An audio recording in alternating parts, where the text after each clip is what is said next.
Praise the Lord. பொய் பேசுவதை பற்றி இயேசு என்ன சொன்னார் என்பதை என்ற கேள்விக்கான பதிலை என்று காணலாம். மத்தேயு 5:37 வசனத்தில் மனித இருதயத்தின் உத்தமம் முழுமையாக இருக்க வேண்டும் என்று இயேசு கற்பிக்கும்படியாக உள்ளதே உள்ளது என்றும் இல்லாததை இல்லாதென்று சொல்லுங்கள், இதற்கு மிஞ்சினது தீமையினால் உண்டாயிருக்கும் என்று சொன்னார். உங்களில் ஆம் என்பது ஆம் என்றும் உங்களில் இல்லை என்பது இல்லை என்று இருக்கும்படியாக இயேசு சொன்ன பொழுது நம் வாயிலிருந்து வரும் வார்த்தையில் இயற்கையாகவே சத்தியத்தை பிரதிபலிக்கும் வாழ்க்கைக்காக நம்மை அழைக்கிறார். இதை தாண்டி எதுவும் தீமையிலிருந்து வருகிறது என்று அவர் எச்சரிக்கிறார்.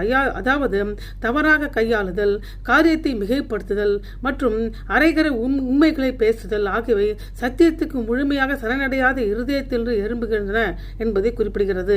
இருதயத்தில் உள்ள கோபம் வன்முறைக்கு வழிவகுக்கிறது. அதே போல இருதயத்தில் உள்ள காமம் விபச்சாரத்துக்கு வழிவகுக்கிறது.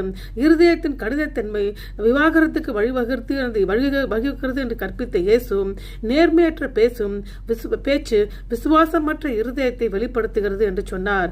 இயேசுவின் காலத்தில் வானம், பூமி, எருசலேம் அல்லது தங்கள் சொந்த தலையை கூட சத்தியம் செய்யும் சிக்கலான முறைகளை ஜனங்கள் வளர்த்து கொண்டார்கள். ஒரு காரியத்தை பேசுவதற்கு இது உண்மையை தவறாக கையாளும் ஒரு கலாச்சாரத்தை உருவாக்கியது.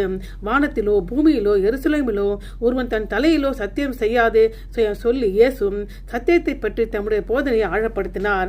அவர்கள் சத்தியம் செய்யும் அனைத்தும் இறுதியில் தேவனுக்கு சொந்தமானவைகள். வானம் தேவனுடைய சிங்காசனம், பூமி தேவனுடைய பாதம் மற்றும் எருசலேம் தேவனுடைய நகரம்.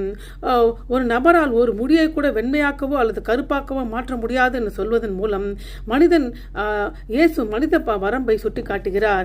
எந்த விதத்திலும், எந்த காரியத்திலும், எந்த செயலிலும் மனுஷனுக்கு தமக்கு முழுமையான கட்டுப்பாடு அல்லது அதிகாரம் இல்லை என்பதை இது காட்டுகிறது. ஆகவே இயேசு தம்மை பின்பற்றுகிறவர்கள் உயர்ந்த தரத்துக்கு அழைக்கிறார். முதலாவது, அவர்கள் வார்த்தைகள் எப்பொழுதும் நம்பகமாய் இருக்கும் அளவுக்கு நேர்மையுடன் வாழ வேண்டும். இரண்டாவது, நம்பகத்தன்மையை நிரூபிக்க சத்தியப்பிரமாணம் செய்வது தவறு.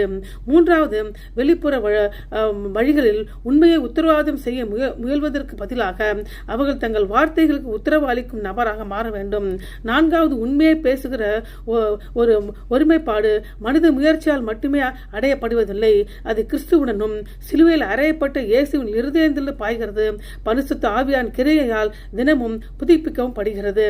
ஆகவே அப்போஸ்தலர் பவுல் கொலோசியர் 3 அதிகாரத்தில் இவ்வாறு கூறினார்: ஒருவருக்கு ஒருவர் பொய் சொல்லாதிருங்கள், பழைய மனுஷனை அதன் செய்கைகளும் கலைந்து போட்டு தன்னை சிருஷ்டியுள்ள சாயலுக்கு ஒப்பாக பூர்ண அறிவடையும் படிக்கு புதிதாக்கப்பட்ட புதிய மனுஷனை தரித்துக் கொள்ளுங்கள். ஆமென்.